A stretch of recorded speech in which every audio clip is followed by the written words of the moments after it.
Hi there, welcome to a video.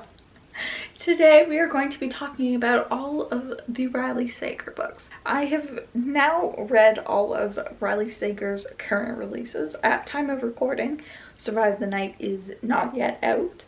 So this is going to be the first part, me ranking the 4 books that he has already released.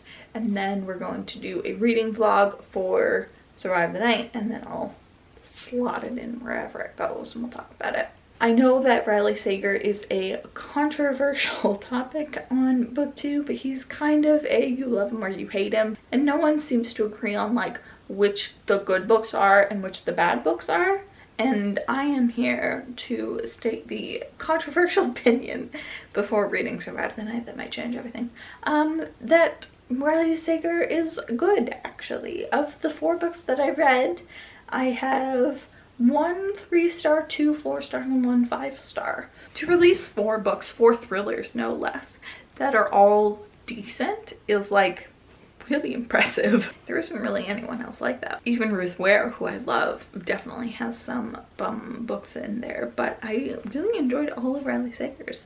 So without further ado, I guess we'll get into the list. To remind you what the current books are in publication order, probably, I think I got this right, is Final Girls, followed by The Last Time I Lied, and then Lock Every Door, and then Home Before Dark, with Survive the Night coming out any day now. I have pre-ordered it, so it'll be here any second. We'll do an unboxing, I promise. So in my last place position, we have the 3-star book, which is The Last Time I Lied. There are some good things about this book, but overall I think the problem with it is it's just too long. There's not enough plot going on to justify the page count. I think it's around 400 pages. It's not super long, but it definitely should have been trimmed down. It follows this woman in 2 timelines, one where she is a camper at this summer camp when she's a kid, and then many years later, when she is an adult, she's been asked to be a counselor there, or like a consultant. She runs the art program. She's not like a counselor. You get it. I thought this book did some really good atmospheric stuff. I thought that some of the camp environment was really interesting. And the mystery was cool too. I enjoyed it. I especially enjoyed the ending. Like the last 40 pages were the best part of this book. What I didn't enjoy was the main character, first of all. She's extremely boring and has no personality. He tries to dress her up by like she is traumatized by the events of the first timeline, and she's a painter now, and like she's just kind of there.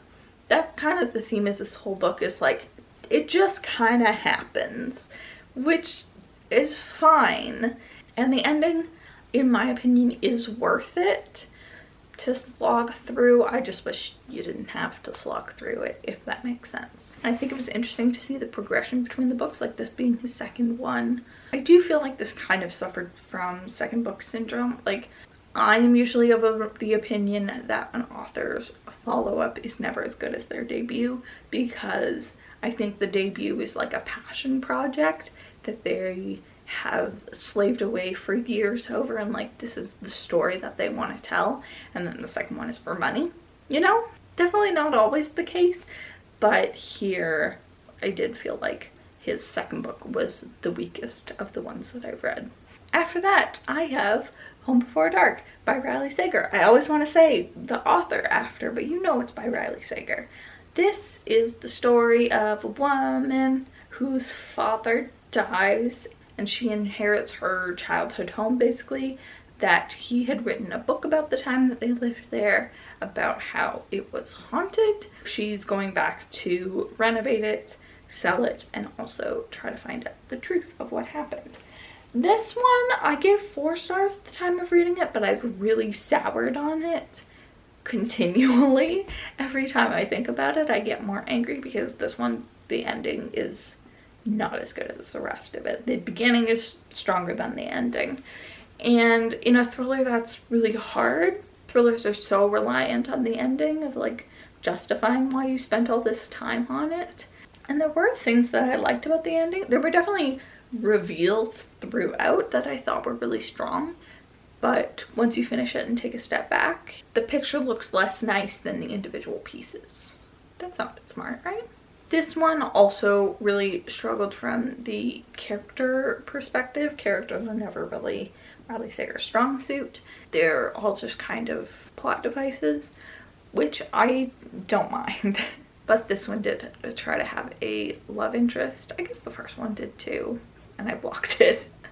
But this one, the love interest was a much stronger part, and I just like super didn't care about it.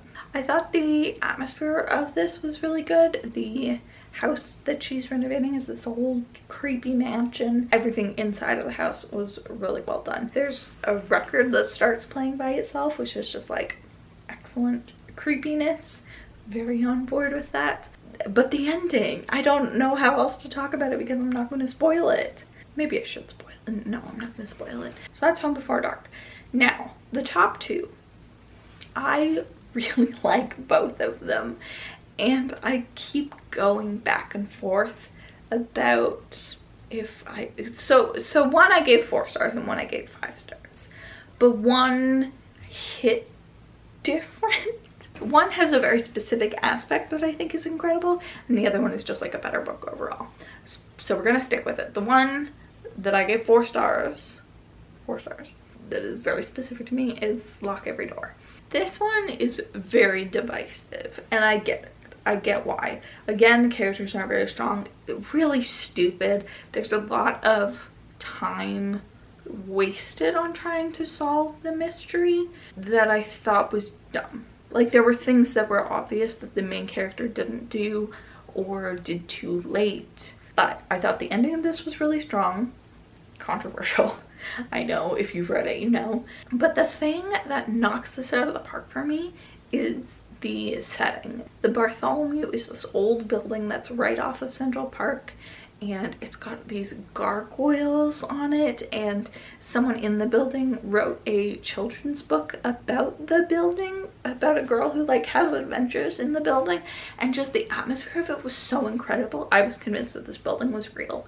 Like, he describes the very specific spot where it lives, and maybe I read this just after my trip to New York. Maybe that affected it, but like, I was convinced that this building was real and was legitimately devastated to find out that it wasn't real. I didn't think that I cared that much about setting, but like, this is one of the books that is like, no, setting is extremely important if done well, and this is done so well. Just the vibe in the old elevator, and just, oh, it's got servants' quarters, like hidden stairways, and amazing. But the characters are bad. You notice how I can't remember a single person's name in any of these books, but I remember that the building is named the Bartholomew. Like, I care a lot. Maybe too much, but I had to only give this book 4 stars because, you know, all of the reasons discussed previously. Which then brings us to the best book, the first book Riley Sager wrote, Final Girls. I have heard people say that Riley Sager gets worse as he goes on, but I absolutely found the debut to be the best one. Remember what I was saying earlier about like it being a passion project? That is absolutely how it felt. It felt like this novel had been honed. It felt like this was a story that he really wanted to tell, and he had all of the twists and turns figured out well in advance so that like he could focus on the important aspects of this. And I think that this one has the strongest characters of any of his books.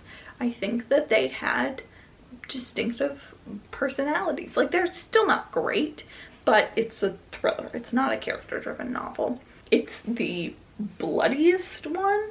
It opens on the Pine Cottage massacre, in which the main character is the final girl left alive, and all of her friends are brutally murdered. She runs out of the forest in a red dress that used to be white. but is now red from blood. Like, none of the other books go near that. And I think it's just so strong. The way that it's told in alternating timelines, like present day and then back to the massacre, is really strong because she also has no memory of it, which amnesia, yeah, I know it's an overdone trope and stuff, but I still really liked it.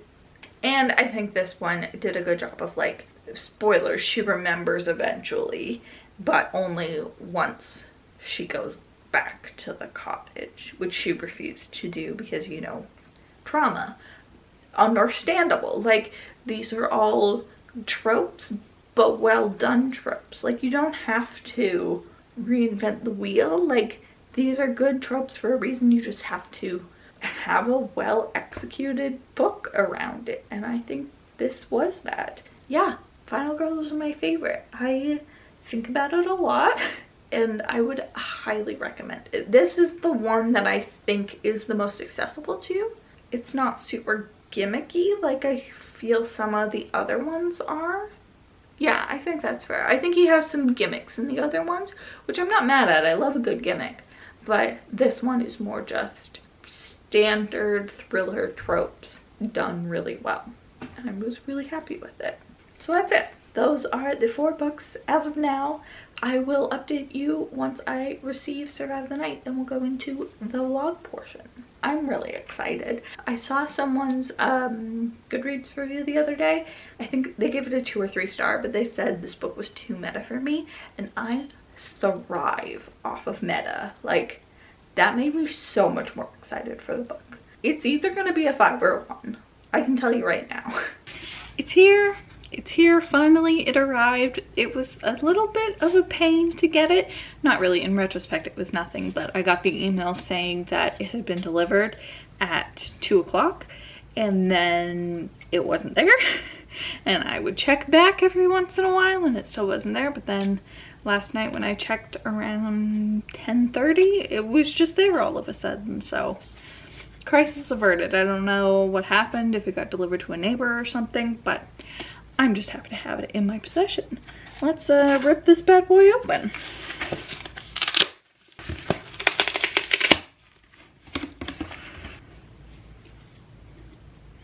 It's a little schmucked, but it's here. You can see the corner here is a little not great. It seems smaller than I was expecting. It's like 320, something like that. And I guess we should start reading it. I want to at least read the first chapter or so let's do that now.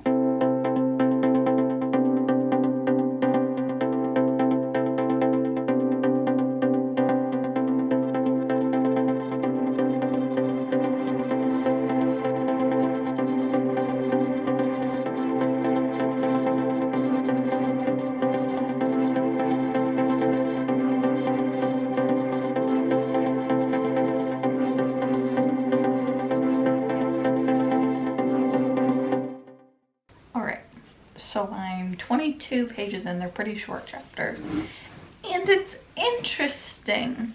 It's set in 1991, which I kind of forgot about until they mentioned someone calling them from a payphone, and it was like, why don't you just use your cell phone? Oh, because cell phones aren't a thing yet. Which I do wonder how much that will actually play into the story, or if the only reason it's set here is so that we don't have cell phones. I hope that they do something with the time period that is intentional. So far, not much to say. The girl's gotten in a car with a stranger because she's an idiot. Like, I feel like already the premise is sort of setting me up to hate her. No strong feelings yet. I don't know how much more I'll read tonight, but I'll check back in with you at some point. Good morning. It's the next day and I'm about to start work, but I just wanted to give you a little update on Survive the Night. I read 70 pages last night, which gets me to a part. The first part was 9 p.m. and now it's 10 p.m. and I like it, I think. It's hard to say what's happening. So one thing I don't like about it is it's all told in present tense, like at 9 p.m. but with not even flashbacks to what happened before. She just kind of cuts in and starts talking about it, and there isn't a clear delineation between when that happens and when she's in the car. I'm trying to articulate why I hate that so much. It feels like we're starting on chapter 3 or something, where this should have all been set up or given the room to breathe that it needed. I'm not really sure. The other thing that's actually a plot problem that I have is that the main character, Charlie, she is experiencing hallucinations. So that means I don't trust anything. Any word in this book could and probably will be a lie. And I don't like that. I feel like that's already setting me up for a gotcha. So I just don't trust anything so that I can't get got. It's still early days. It could really go either way from here. I'm also not sure if I'm going to talk about spoilers in this video. So this might be the most candid I can be. Welcome to a very low energy update. I finished 2 more parts, so now I'm at midnight, and it's really good. It's gotten a lot better. The 2 parts that I just finished both got increasingly better. I like that we're getting perspectives that aren't Charlie's. I think that adds to it, and I think they're doing a good job of trying to justify Charlie's actions. Not all the time. I definitely don't agree with her most of the time, but I think there's some commentary in there that's interesting. Not a ton more to say. Wow, look how blue everything is. Am I coordinated or what? I'm going to keep reading and or nap at any moment, so it's anybody's guess. But I am enjoying it a lot more since the first part. I also had my husband mark up where all of the parts are. The first 3 at the bottom, they were definitely much longer. I'm over halfway now, and there's still 5 more parts. So I'm anticipating the pace will pick up. But yeah, I'm glad that it's improving. I was definitely hesitant at the beginning. I don't really have any theories. I just have anti-theories. Like, it's not this and it's not this. But I have no idea what it could be.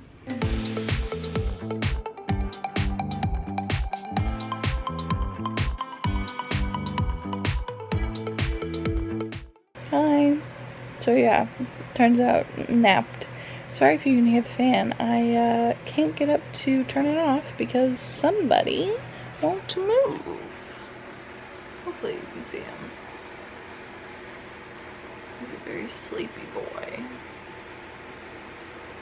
He's very cuddly, which is cute for me, but a little detrimental for you. I read 1 more part before falling asleep, and there was a twist during it, so that was cool. What I said about the momentum, I think, is true. I've got around 100 pages left, I think. It's about 2 o'clock now, so I'm gonna keep reading since I'm trapped. Let's start with the good. There were a lot of references to classic films in here, some of which I got, some of which I didn't, but one that I liked was they referenced, I believe it's a film from the 40s, I probably got that totally wrong, called Gaslight, and that's where we get the term gaslighting from, which is a fun bit of trivia that I know and I was happy to see in a book. And I thought that this had some good discussions around gaslighting and around victimization and victim blaming that wasn't over the top. It was just sort of a natural part of the story. I did like how this had a good mix of things that I could guess and things that I couldn't guess. You should be able to guess some stuff because it means that they're properly setting up reveals, but not everything. I thought that the pacing in this was really good. The meta aspect of this definitely isn't as much as I was expecting. There's a little bit there, but if that scares you off, I wouldn't really be concerned. And I'm happy that I read it. I'm happy that I paid full price on a pre-order. It did a lot with the premise that it had. My problem is, even though he did a good job with this limited premise, of Trapped in a Car with a Killer, he's the one who came up with the premise. Like, he's already limiting himself in what he can do. He could have written any book. And if this was the story that he wanted to tell, you're putting a lot of limitations on yourself. It did a lot of fake outs. There would be a discussion about something and about how, like, we can learn from this or whatever. And then, nope, never mind. We resolved it. We never really needed to deal with it. Oops. That's really frustrating, because if you want to say something, like, say it and commit to it. This didn't want to commit to it. Also, he did nothing with the time period. It was purely just to make sure that no one has a cell phone. There's a bit in the author's note about how he was in high school in 1991 and it's like a special time for him, but he just lists music artists and like that music is still around. They mentioned VHS tapes in here, but like all of those movies are still available. You didn't lose anything. There was absolutely no reason for this to be set in 1991. I also didn't really love having an unreliable female narrator who's off her meds. Not only has it been done before, but it feels sort of tasteless coming from a man. I really don't know how much I can say about this without giving spoilers, but I can say what I'm going to rate it and where I'm going to put it in the ranking, which I'm struggling with.